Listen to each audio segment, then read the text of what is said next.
It is 678 684. We had over 180 realtors across the state of Georgia register for this webinar today. Is that good or bad or? That's pretty good. Yeah, definitely. Good. So we will give it a couple of minutes, or 1 minute now. Then we'll just kind of dive on in. We're going to go live on YouTube. We do about 30 minutes. I think we have this for 30 minutes and then a few minutes for Q&A after. Okay, good. I worked out 45 with John.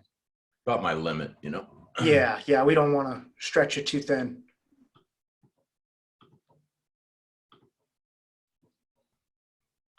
There we go. You can see me okay though, right? Oh, I can see it just fine. I used to stand, but now I'm sitting. So. There we go. All right, so we're now live on YouTube. Let me get that shared.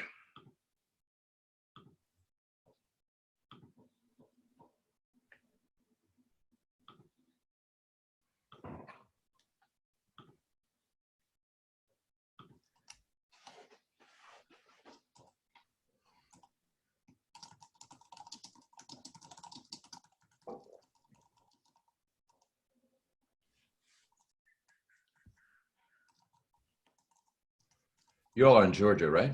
Yes, sir. I should learn from you all.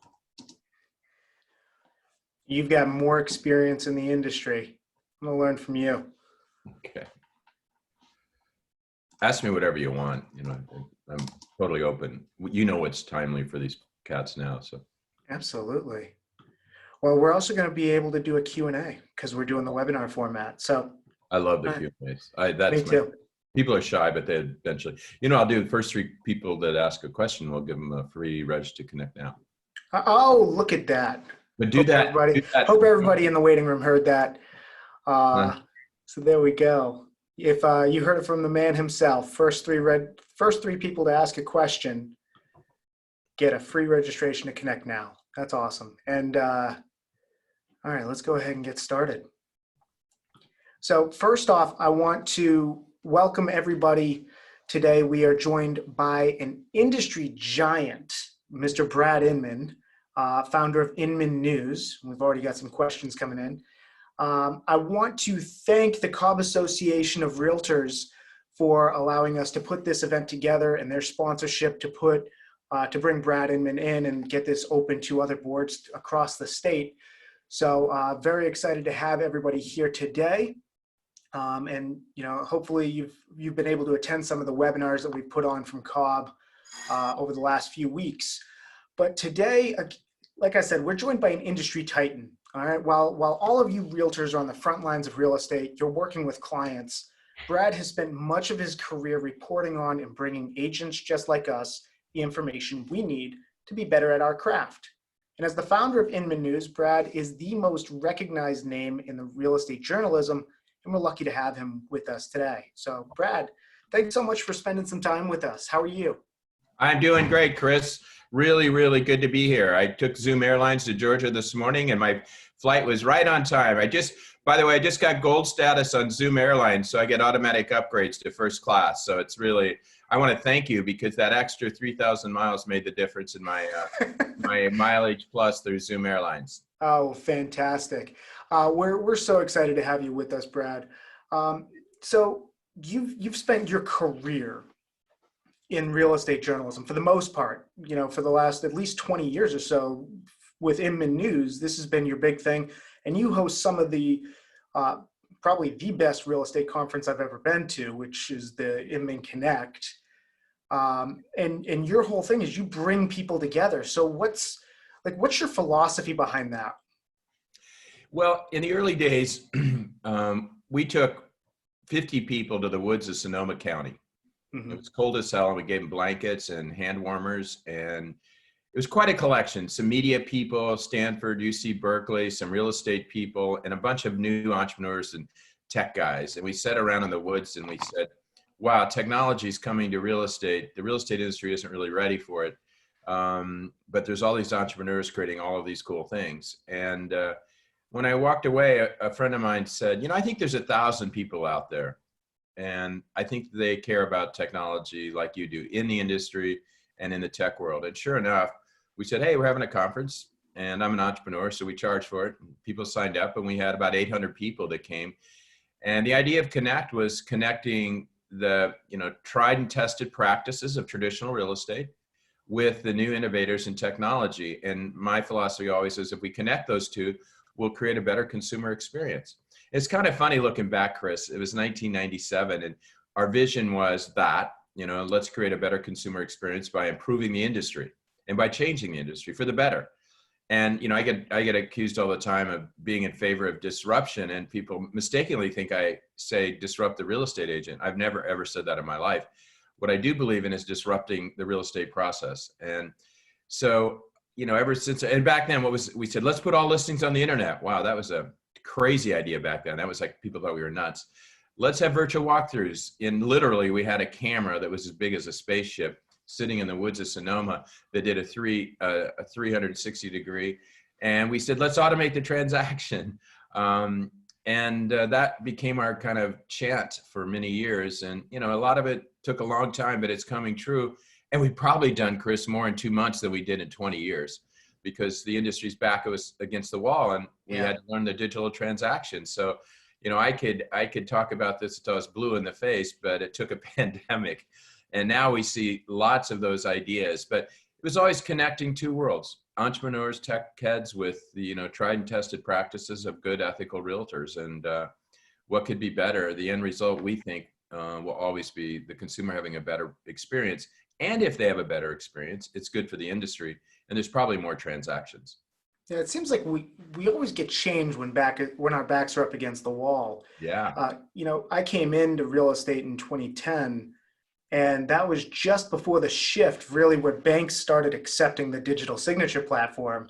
Yeah. And they did that out of necessity because there was such a volume of transactions happening. So with our backs up against the wall right now, you mentioned virtual showings. What do you see is happening as this shift now is causing all of this change in such a short period of time? Yeah, I think, one, there's people who need housing. Chris, I had 2 people knock on my door wanting to rent my house. And I gave them my realtor, Byron's card, because the best way to find a house or sell a house is with the realtor. I always say the internet brought information to the consumer. So the shift, instead of the realtor being at the center of the transaction because they controlled all the information, the role of the realtor now is to get us off and on the boat. So get people housing, get people off housing safely. I've never got on a boat in my life where someone didn't help me get on and off. So the role is still really important, but it's different. And you don't have to steer the boat and do all that other stuff. And a lot of that's happening with technology. And it's really quite amazing. Virtual showings is one thing, smart contracts. We're going to see, online offers. We're going to see, get rid of the notary, a digital transaction. We're going to see automated, valuations. Again, the realtor playing a critical role in all of this. Like, let's take the automated valuation, Zillow's Estimate, all these other products out there. I want a realtor who locally understands what's really going on with every building, every house, every street, and all the nuance, particularly now, because what's going on in my market? Are people buying? Are they selling? We're really confused as consumers. So a good realtor, I say, has their zip code tattooed to their forehead or their ass. They know that zip code better than anybody, and better than Zillow, and better than the automated valuation. But maybe the automated valuation replaces some of the, maybe the appraisal, and maybe the appraisal industry figures out how to do this. We're seeing this with, the notary, the digital notary, where the notaries are using Zoom now, but they don't have to come to your house and threaten your health, your well-being. And we don't have that ridiculous process. It's just another bump in the road for someone buying and selling a home. And we don't have the realtor pushing paper and orchestrating all this crap. They can focus on what I need in a realtor, which is someone who understands the market better than I, someone who can negotiate or sell my house. I love salespeople. Selling is still important. And I need someone who can have a high emotional IQ and help my wife and I navigate through that emotional process. And you just can't get that online. But all this other crap we can digitize. And so I think coming out, a silver lining of this is with our backs against the wall, we adopted technology, as you know, Chris, it's been out there a long time. It used to be in a Zoom call, you'd be in a conference room, right? And one guy would be on the Zoom call. You'd forget he was there. And then in the minute you go, oh yeah, Jeff, Jeff, what do you think? And now we're all on it. And so think about business meetings. I used to hop on planes to San Francisco or New York to meet with a lawyer or meet with someone I was doing a business deal with. I'll never do that again. I still want to hug my grandson who I've yet to meet because of this coronavirus. And I'm still going to have human contact. But so much of what we do can be done like this. And so much of this can be done in real estate. And it's just going to give realtors more time. And realtors always have a shortage of time. And they can focus on the important stuff. I think that's definitely something to consider. You know, I think that there's always there's that face-to-face that you just can't do over Zoom, right? Yeah. So a lot of the stuff, I completely agree with you. I think, you know, we're going to get a lot of meetings on Zoom, but you know, the initial, right? When you're first meeting somebody, when you got to make that impression, I think that's still going to be there. But yeah, absolutely. I think you're 100% on where we're going to see things. And in Georgia, we now have digital notary. We haven't had that. Now it's temporary, so we'll see how it works. You know, it's only for temporary, meaning the state said you could do it until. Exactly. Oh, well, you need to all get together. Don't let them turn back on that. Really, Chris, this goes back hundreds of years. This is a legacy habit, you know, that of this person. I had a bank deal. I had to do a deal, and the bank wanted to send a notary to my house. And I said, really, you're going to risk my life? You're going to send a notary to my house? You're going to risk your customer's life so you can get this old-fashioned wet signature that goes back about 300 years? I said, come on, let's get a grip. We can do this differently. Let's do it differently. And they figured it out, you know, and I think I tell realtors to do what I did as a consumer. I was going to buy a place in New York. I said, I need to do it by e-signature. I don't care, DocuSign, whatever. And he said, what's that? I can't do that. I said, okay, then I'm going to walk away from the deal. And he goes, wait a second, you're going to walk away from the deal because I can't get you an e-signature? And I said, yes. I said, but the question for you, are you going to walk away from the deal? Then it costs $29 for DocuSign. It'd take you 3 hours to learn. I said, honestly, are you going to walk away from this deal because you won't take the time? And he calls me back an hour later. I said, I figured it out with my, we're going to do it. We're going to do it. I'm really, really sorry. I had one in escrow in Southern California, and they said, you got to do this wet signature. And I said, why? And they said, that's what our attorney said. And I said, really? I do business deals all the time. My attorneys don't tell me how to run my business.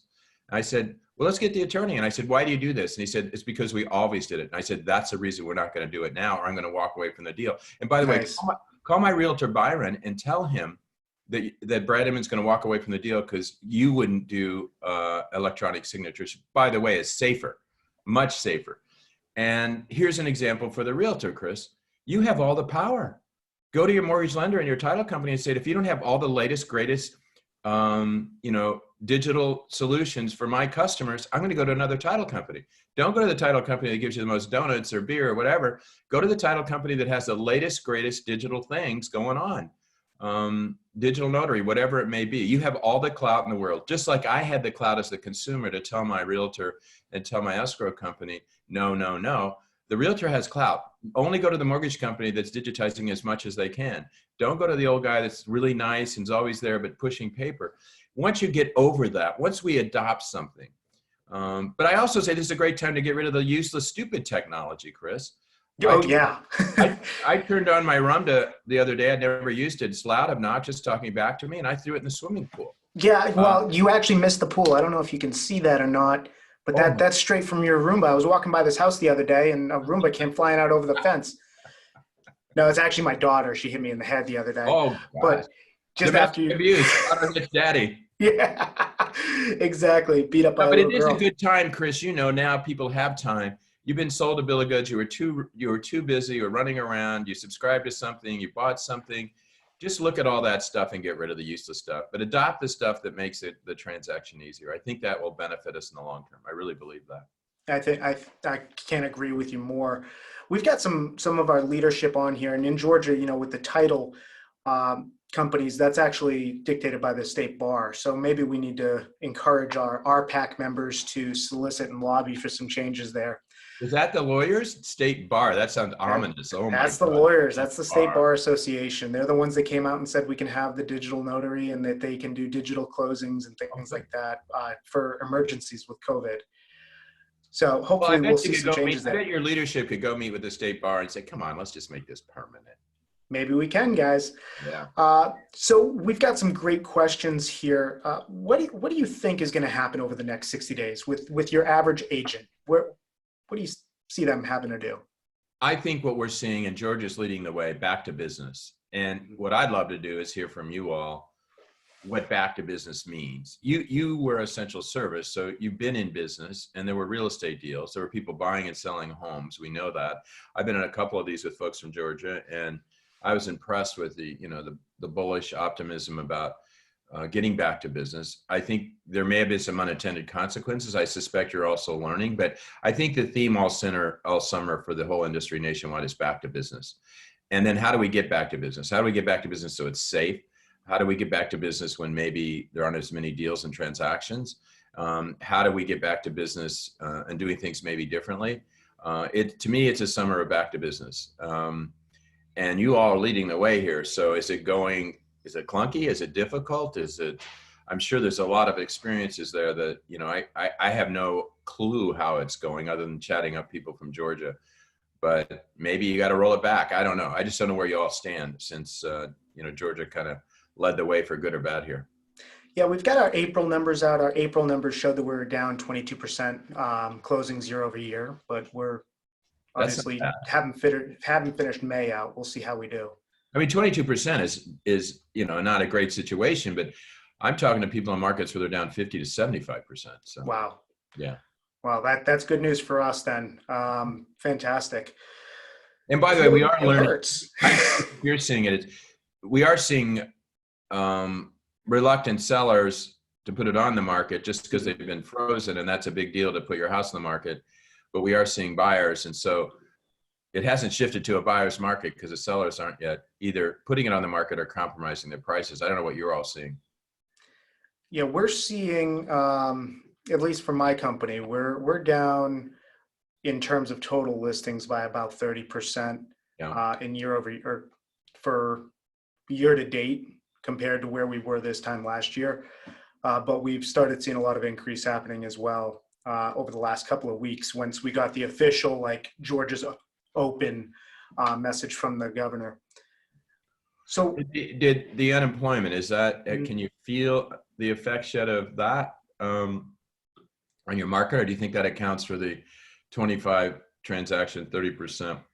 It's definitely there. I was talking to an agent yesterday, and buyer had to walk away from negotiations because she just lost her job. Yeah, that's the part I'm worried about. That's a big cloud hanging over us, and I think unclear as we get back to work and get back to business whether employers will bring people back into the fold. You all went through a horrible subprime crisis, right? You got hit hard. It was worse in other places. We weren't a Florida. Okay. But I was just starting my career back then when we had that, and there were a lot of short sales. And I bought a house in 2008, and it didn't come above what I purchased it until last year. So it just depends on where you were in the state. We've got a lot of rural areas, and then we've got the metropolitan area. So we've talked a lot about technology so far. We've talked about the agent utilizing technology to free up their time, keep relationships going. What do you see as an industry? We know that Zillow, a lot of the iBuyers have put that on halt. Yeah. Is that done? Is that coming back? What do you think is happening there? It's not, because Zillow and Open Door and OfferPad are instruments of Wall Street. I don't say that in a pejorative way, Chris. It's just the reality of it. Yeah. They've always loved to buy real estate in a downturn, Wall Street, and sometimes taking advantage of a situation. I think subprime, that was the case. It kind of got us into the mess, and then they took advantage and feasted on the damage. And that's why the role of the realtor is so important here to protect the consumer against predators and fraudsters and schemers and scammers. And I'm not saying all of Wall Street's that way, but let's be clear. Wall Street loves to buy real estate they love hidden value, and the rest of the markets are up and down and all over, and so they also like to balance their portfolio out with hard assets. So they want to get back in. They're revving up. They're raising funds. They're going to be back in the market. The difference between now and 2010 is they didn't have a vehicle to make that happen as aggressively as they can now. And now you have Zillow geared up for iBuying. You've got OfferPad. You've got Open Door, all of which have announced they've opened their doors and they're back in business. I don't know what its scale. Rich Barton told me that they're all in. Open Doors announced they're back. And so it's here to stay. And I think as a realtor, you look at it two ways. One, hey, it's a buyer. We may need a buyer. Yeah. Whatever kind of buyer, whatever they look like. And the deals they cut with realtors, sometimes they're not as rich price-wise on the commission, but we all know in these bad times, realtors are really good at scrambling for rent. They'll do rentals, they'll do property management, they'll do, whatever it takes. And then the second important point here is we must make sure realtors are inserted in these iBuying situations, because I would hope that Zillow, Open Door, OfferPad will look out for the consumer interest, but it's a pretty tricky partnership, Silicon Valley and Wall Street.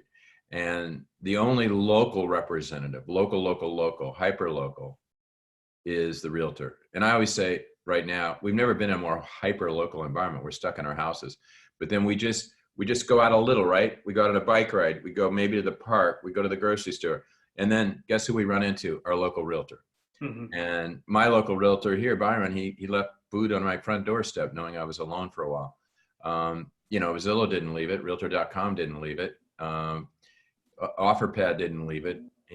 Realty headquarters didn't leave it. KW headquarters, it was my local realtor. So I feel like here right now, I'm protected with my local realtor. And I think everyone's going to look to protect their assets. And no one's going to be better at protecting your asset than a local realtor. If you need to rent because you need liquidity, you're going to go to that local realtor. If you need someone to look out for your house when you leave, that local realtor. And none of those other people can do that. And if you have an iBuyer, if they come to my house and I decide to sell, I want a realtor in the middle. Definitely makes sense. How we do that is trickier, Chris. Yeah. But you've all learned a lot about iBuying in that market. We have, yeah, because we were one of the, after Arizona, we're kind of like the secondary market when things get launched. So while we're on Wall Street, got a question here from Bruce Allion. What are your views on industry stock prices like Remax, Realogy, with where they are? What do you see happening? Yeah. As Wall Street really takes a toll on a lot of these publicly traded firms. Yeah, it's doing economic forecasting, predicting the weather, and trying to understand the stock market today are all equally, difficult. Mm-hmm. And I read everything. I read Wall Street Journal cover to cover. I don't watch broadcast news because it does nothing to help me focus on what's most important in my life right now. It's just noise and it gets me aggravated, and I don't want to be aggravated. So I really read financial information. I try to read data and information. And I'm not the smartest guy in the world, but I just try to absorb as much as I can to figure out the world. And on the stock market, you can't even keep up with it. I read the other day that one reason the market's jacked up is because sports bettors have nowhere to go and they're day trading, and that's and it fits. It's a gamble, right? Day trading. Yeah. What's more risky? So you read those stories, and then you read Warren Buffett, who used to be kind of a guiding light, and he's losing his shirt on things, and it's really hard to sort it out. And I don't really understand. When it comes to real estate, I spend more time talking to analysts, talking to people that watch these companies, and this is kind of an overview. Remax is in good shape. If you look at its financial situation. And I think Adam Contos has really stepped up. I'm very impressed. Realogy is another company with great leadership, and at a time where it's more difficult for them if you look at their balance sheet. Mm-hmm. They still have $3.5 billion worth of debt, Chris. That's hard. It's like over leveraged. And this guy, I swear, is going to work it through, because I really believe in him, and the morale's really high in that company. But it's got to be challenging. When you're carrying a big rock on your shoulders as you walk up the mountain, it's hard. And but I think Ryan Schneider's going to get him through this, but it's tough. And the tough part here is then you look at Zillow, which has $2.5 billion of capital access, and you go, wow, the last time Realogy was on its heels, right? And what happened? Zillow kind of zoomed in. They didn't have the capital to innovate. And so they did deals with Zillow and Trulia and kind of gave up any hope that they might be a consumer portal. Because in the old days, you would type in real estate and you'd get Remax, you'd get Century 21, Coldwell Banker. Now you type it in and we know what you get. You get Zillow and you get Realtor.com and you get Trulia and you get, Redfin. And so whenever there's a lull or a problem or a downturn, someone steps in and so I think Zillow will come through with more influence. It's probably why their market cap is back to where it was, almost $10 billion. And then the rest of them, KW, we can't really get behind the curtain. I trust what they're saying, but it's not a publicly traded company, so we don't know what's really going on there. And then you got EXP. It looks like on the surface, publicly traded, certainly stock been hit, but they seem to be poised with virtual to position themselves. And one of the problems with NRT is, Realogy is NRT. And it's a big broker owner with a lot of office space that's burdened that company and killed their margins. This may give them the opportunity to free themselves of that, operate differently, more virtual, and that will really improve radically their P&L. And you got Compass. One thing that happened, people at Realogy love to hate Compass, and I understand why, but the fact of the matter is, because Realogy was on its heels, not only did Zillow move in and Trulia move in, but Compass moved in. That's 7 years ago, and Realogy hadn't really come back. They were just trying to button down the hatches. And I'm not saying they're not good brands and great realtors. It's none of that. But if you look underneath the home base, the home base was being threatened. And I think Compass took the roadmap that Realogy used with Send It back 25 years ago when they swooped in and bought 25% market share. That's the formation of Realogy. Compass did the same thing. They took the playbook from old Send It, Realogy, and they also, by then, Realogy was on its heels with the debt. So all these things make sense. What's hard and interesting for me, what's happening now that we don't get, Chris? What's going on with all these players and pieces that are going to come into full view? I can now reflect on 2010 and 10 years later with clarity. But when I was in the heart of it, I didn't really understand what quite was going on. But I do know in these downturns, there's innovators that come in, names you don't even know. And right now, I think it's who's the most liquid, who has, who has the ammunition to fire away. So we've got By the way, that doesn't affect the everyday realtor. So yeah, exactly. That's not what Brad Inman's talking about. We're talking about disrupting the process, not disrupting the realtor. Thanks for the clarification on that. So I got another question here from Patrick Walters. Will the recovery be V-shaped or U-shaped? What do you think? I don't want to be dark and negative. I think it's all, whatever it is, based the facts. The V seems unlikely to me. And I used to cover economics. I don't understand it all, but I do believe that there's too many things going wrong for a V recovery. And what I worry about, all these employers instantly rehire everybody. And what happens typically, they don't rehire quickly.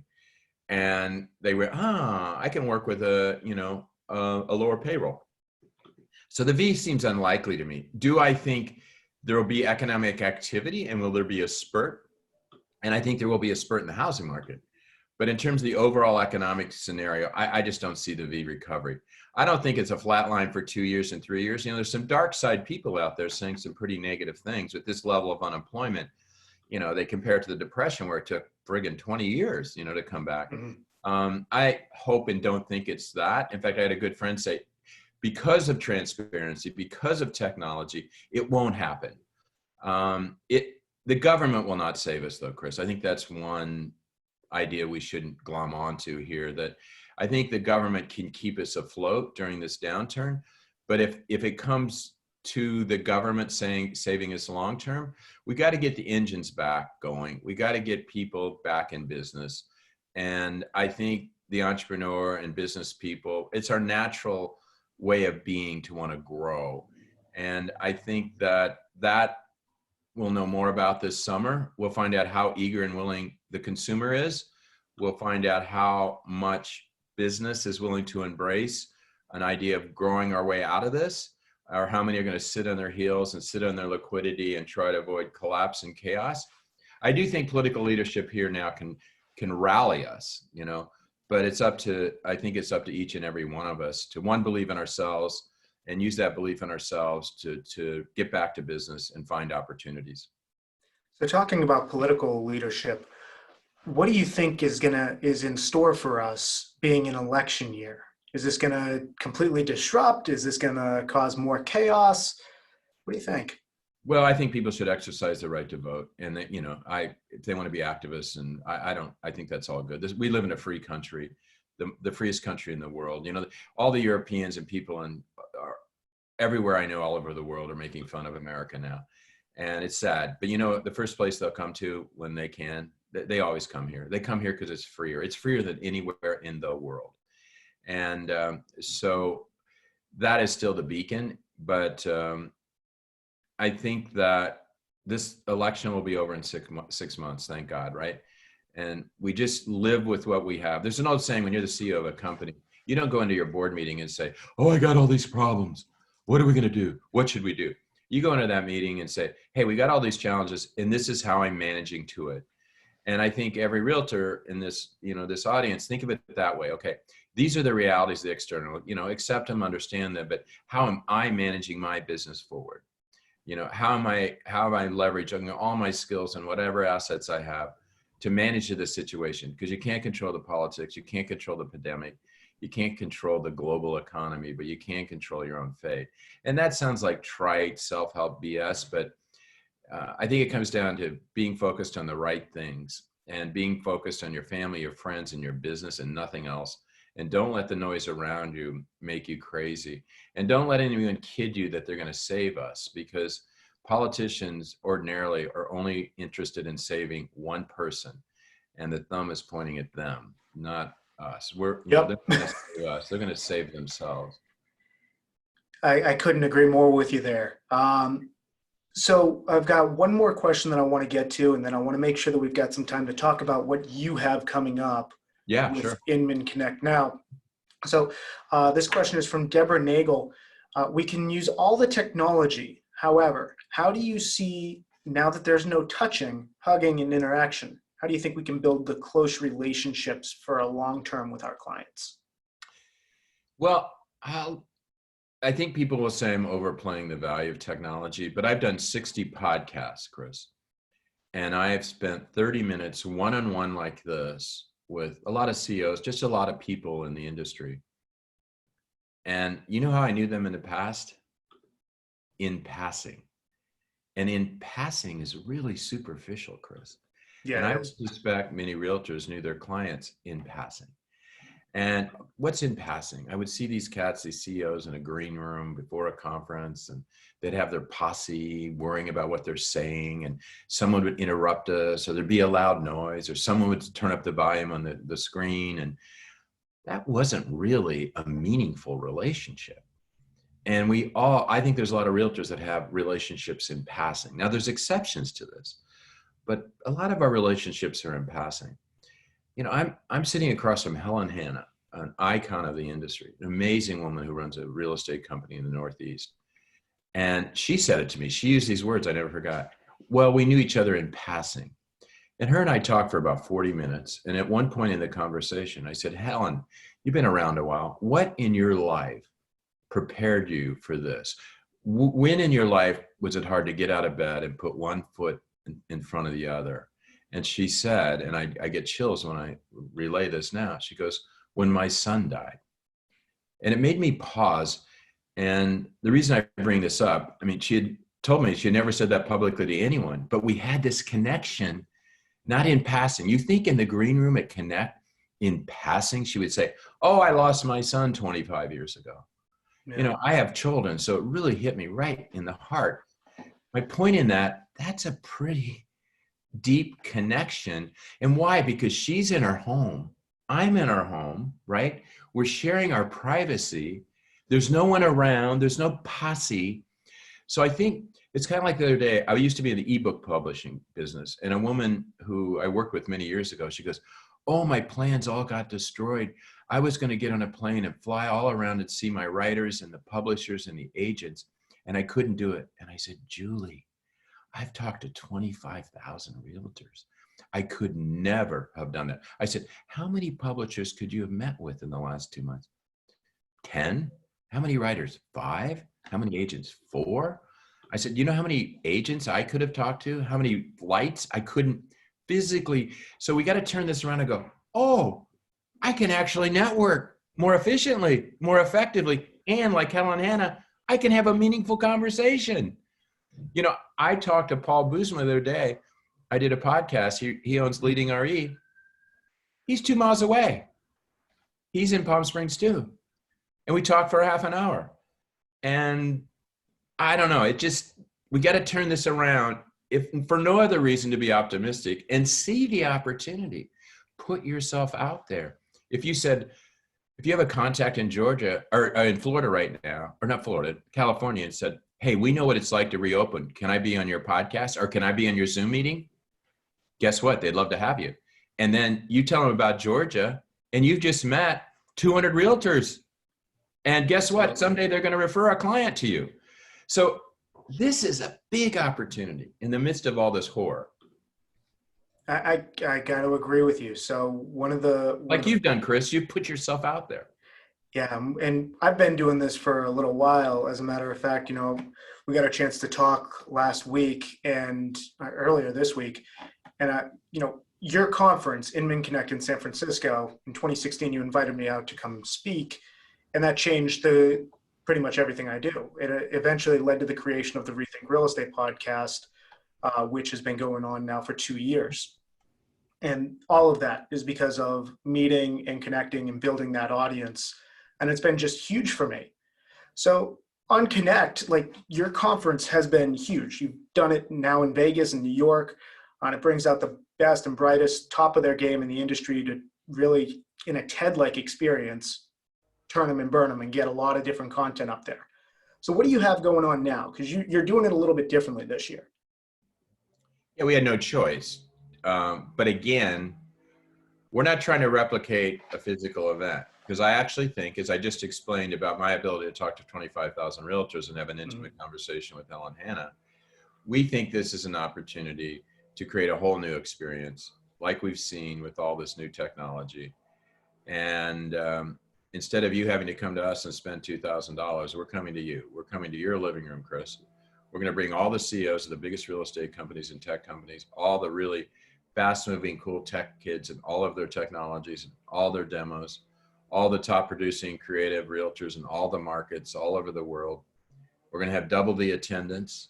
We're going to have abundant amount of networking and what we call LobbyCon, where people casually meet in the lobby. That was the creation of the Inman community. We didn't create LobbyCon, and the Inman community is already looking at our platform and going, wow, look what we can do around Inman. Look what we can do around Inman. Mm-hmm. And we have great exhibitors. We got new kids in the block. We have cocktail parties. We have all kinds of networking. But I'm going to bring Rob Rufkin into your living room. I'm going to bring the founder of Zillow into your living room. I'm going to bring Glenn Kelman. I'm going to bring the CEO of Realogy. I'm bringing Gary Keller into your living room. Wait, hang on. Gary's coming back? Yeah, we're gonna have the what do you call it?